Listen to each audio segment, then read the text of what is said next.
So, ito nga, medyo tinanghali na tayo ng gising dyan. So, 10 na ako nagising kanina.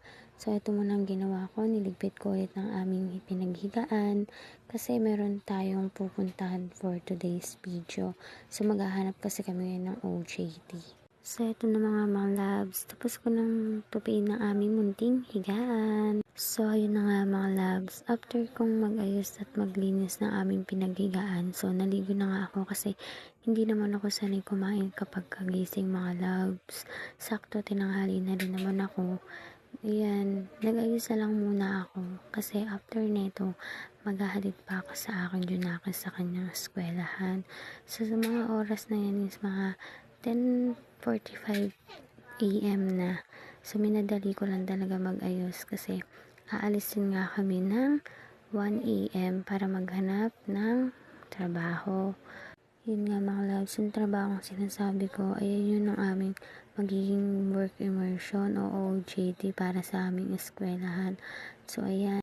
Naglagay lang ako mga loves ng konting blush on sa aking peslak para naman hindi mukhang maputla.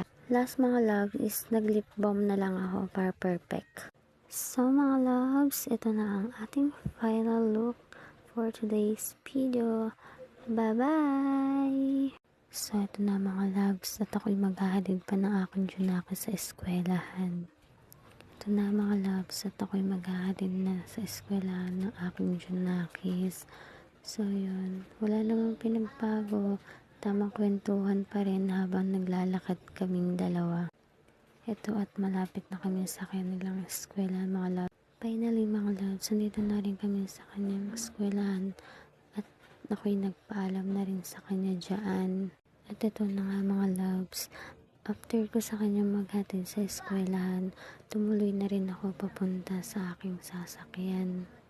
By the way nga pala mga loves, sa San Mateo kami maghahanap ng aming pag-OJT-han. Ito na nga mga loves, at nagantay na lang ako ng gym na aking masasakyan at buti may dumaan ka agad. So ito na mga loves, at ako'y sumakay na. At ito mga loves, hindi na ako nag-video at ako'y ito pababa na. So ayun nga mga loves, pagbaba ko din dyan ay nandyan ang aking mga kasama at tumawid na rin kami at nagtungo dito sa aming unang pupuntahan na pag-OJT-han. Dito kami ngayon sa may San Mateo at ang unang pinuntahan ay ang Shakey's. At nagtungo na kami papasok mga loves sa kanila upang magtanong kung pwedeng mag-OJT sa kanila. Sunod na rin namin pinuntahan ang Max dito banda sa may San Mateo, Ampid. So ito na nga mga loves, after namin puntahan lahat na pwede namin pag-OJT, hindi ko na nasama dito sa video, is nagtungo muna kami saglit dito sa SM San Mateo. So ayun mga loves, after namin maglibot-libot at maghanap pa ng iba pang pag-OJT yan sa SM San Mateo, nagpasya na rin kaming umuwi mga loves. At ito na mga loves, finally nakasakay na rin kami at ito ang mga pagodang person. So finally mga loves, pauwi na rin ako. Thank you for watching. Bye-bye.